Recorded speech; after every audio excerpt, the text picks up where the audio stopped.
Assalamualaikum warahmatullahi wabarakatuh. Perkenalkan, nama saya Sylvia Yuniar dengan NIM 666 12089. Pada video kali ini, saya akan membahas mengenai e-government dan digital divide pada aplikasi M-Pajak yang dikeluarkan oleh Direktorat Jenderal Pajak. Video ini dibuat untuk memenuhi tugas ujian tengah semester mata kuliah e-government dengan dosen pengampu, Ibu Dr. Ayuning. Baik, yang pertama saya akan membahas mengenai apa yang dimaksud dengan e-government atau electronic government. Menurut Clay G. Weslas, dalam website, e-government adalah teknologi informasi dan komunikasi untuk mempromosikan pemerintah yang lebih efisien dan perkenaan biaya yang efektif, kemudian fasilitas layanan terhadap masyarakat umum, dan membuat pemerintah lebih bertanggung jawab kepada masyarakat. Nah, dapat diartikan bahwa e-government merupakan proses pemanfaatan teknologi informasi sebagai alat untuk membantu menjalankan sistem pemerintahan secara efisien. Baik, pada kali ini saya akan membahas mengenai e-government pada aplikasi M-Pajak Direktorat Jenderal Pajak. Yang meluncurkan aplikasi M-Pajak pada aplikasi ini adalah versi mobile dari website pajak.go.id yang dapat diunduh di Play Store dan App Store.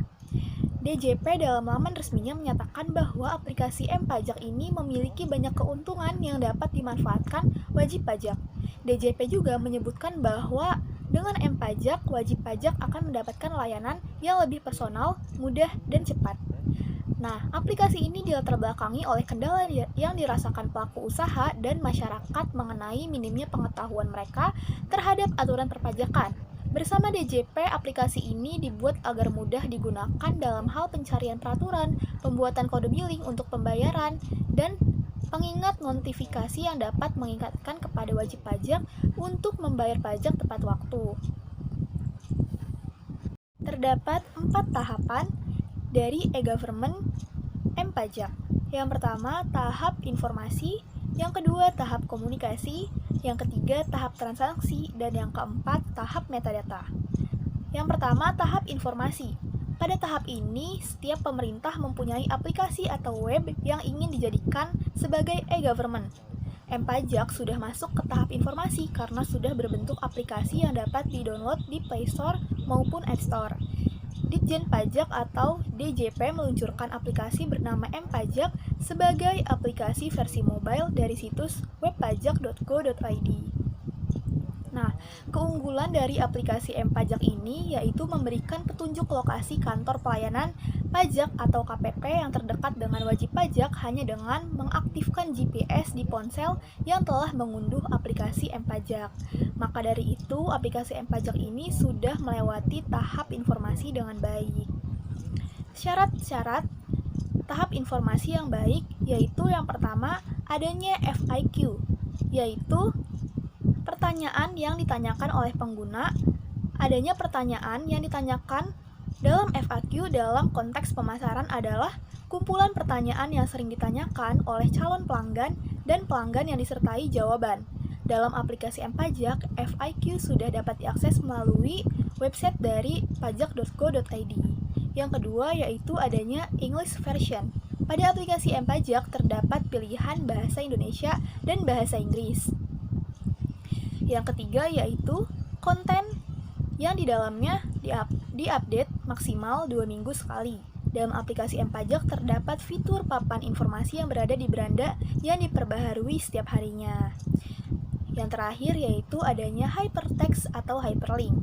Hypertext yaitu teks dengan hyperlink, sedangkan hyperlink adalah tautan yang menunjukkan keseluruhan dokumen baru atau bagian tertentu dalam dokumen yang sama, atau lebih singkatnya adanya link atau website yang menyambung dengan link atau web lain yang menyediakan informasi yang sama. Nah, yang kedua ada tahap komunikasi. Syarat komunikasi yang baik dalam e-government yaitu pesan atau pertanyaan harus dibalas minimal 2 minggu ke depan. Yang ketiga ada tahap transaksi. Aplikasi M-Pajak dibuat untuk mempermudah wajib pajak dalam membayar pajak. Maka tahapan transaksi dibuat dengan semudah mungkin. Dalam aplikasi M-Pajak ini sangat dipermudah dalam pembuatan e-billing. Seperti ini tahapan transaksi pada aplikasi M-Pajak. Yang pertama, kita harus memverifikasi akun kita, lalu kita akan masuk ke dalam aplikasi M-Pajak. Nah, setelah itu kita memilih penyetoran dan pelaporan pajak melalui menu tenggat pajak. Kemudian, kita akan melihat NPWP elektronik atas nama kita sendiri. Nah, lanjut, untuk pembuatan kode billing pajak dapat memilih menu e-billing. Kemudian, petunjuk pengisian pembuatan kode billing dapat dibaca melalui icon. Nah, selanjutnya, klik lihat petunjuk untuk melihat pengisian surat setoran elektronik. Lanjut, di sini ada ringkasan-ringkasan dan cara untuk mendaftar e-billing. Kemudian, kita akan diarahkan untuk memilih jenis pajak, jenis setoran, masa pajak, tahun pajak, jumlah setoran, sesuai dengan pajak yang akan kita setorkan. Lalu, setelah semua kolom terisi, silahkan buat kode billing dan ada disclaimer tanggung jawab isian kode billing pada WP yang tercantum di dalamnya. Kemudian masa aktif kode billing adalah 30 hari semenjak kode billing dibuat. Keempat ini ada tahap metadata. Tahap metadata adalah tahap di mana e-government pemerintah yang tak terbatas atau transparan atau terbuka. Nah, sayangnya tahap metadata ini belum ada di Indonesia. Selanjutnya yaitu pembahasan mengenai digital divide. Digital divide adalah kesenjangan atau gap antar individu, rumah tangga, bisnis atau kelompok masyarakat dan area geografis pada tingkat sosial ekonomi yang berbeda. Digital divide artinya adanya kesenjangan dalam pemanfaatan telematika dan akibat perbedaan pemanfaatannya dalam suatu negara atau luar negara. Digital divide dapat berupa kesenjangan antara orang-orang yang mengakses internet dan orang-orang yang tidak dapat mengakses internet. Nah, faktor penyebab dan solusi dari digital divide aplikasi M-Pajak dalam aspek ekonomi yaitu adanya keterbatasan masyarakat untuk mengakses internet. Lalu solusinya yaitu disediakannya wifi umum dari pemerintah dalam ruang publik atau dengan masyarakat sendiri dengan iuran antar RT atau komplek untuk menyediakan wifi umum. Yang kedua dalam aspek sumber daya manusia. Masih belum masifnya masyarakat dalam penggunaan M-Pajak untuk membayarkan pajaknya secara online agar lebih efisien yang disebabkan karena kurangnya sosialisasi dari pemerintah tentang aplikasi terkait. Nah, solusinya yaitu dengan menggunakan sosialisasi aplikasi melalui media massa yang mudah diakses oleh masyarakat seperti Instagram, WhatsApp, Twitter, dan lain sebagainya.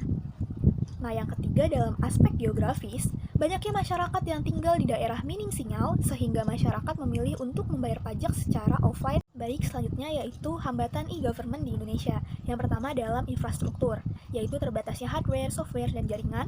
Solusinya yaitu dengan diadakannya kolaborasi multi-helix antara swasta, pemerintah, dan masyarakat dalam pengadaan infrastruktur. Nah, yang kedua, sumber daya manusia, yaitu dalam sumber daya manusia ini literasi dalam menggunakan teknologi berbeda-beda. Tidak semua orang bisa menggunakan komputer dan mengakses internet. Maka solusinya yaitu dengan meningkatkan pelatihan-pelatihan dan memberikan bantuan dana atau subsidi dari pemerintah atau iuran-iuran dari masyarakat pada masyarakat yang lain.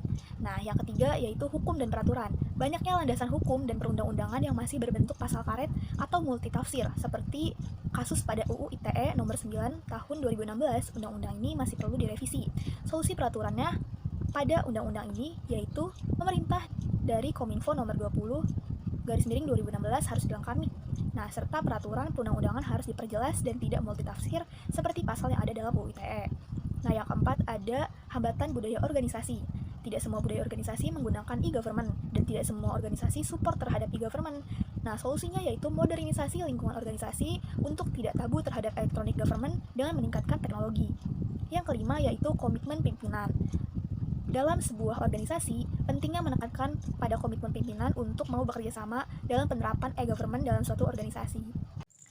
Baik, sekian dari saya mengenai penjelasan e-government dan digital divide pada aplikasi M-Pajak. Kurang lebihnya mohon maaf. Wassalamualaikum warahmatullahi wabarakatuh.